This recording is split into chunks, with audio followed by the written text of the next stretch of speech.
নাফ নদীতে যেতেই জেলেদের ধরে নিয়ে যাচ্ছে আরাকান আর্মি। আরও 7 জেলে তাদের কবলে।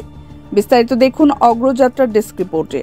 কক্সবাজারের টেকনাফের নাফ নদী থেকে আবারও একটি মাছ ধরার ট্রলার সহ রোহিঙ্গা 7 জেলেকে ধরে নিয়ে গেছে মিয়ানমারের সশস্ত্র বিদ্রোহী গোষ্ঠী আরাকান আর্মি।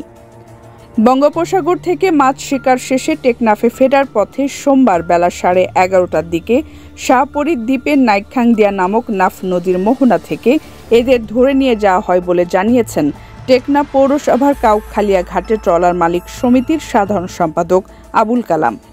তিনি বলেন, ট্রলারটি টেকনাফ পৌরসভার চৌধুরীপাড়ার বাসিন্দা আব্দুল মোনাফের ছেলে ওমর সিদ্দিকের মালিকানাধীন। মাছ ধরার ট্রলারটিতে 7 জন মাঝি মাল্লা ছিলেন।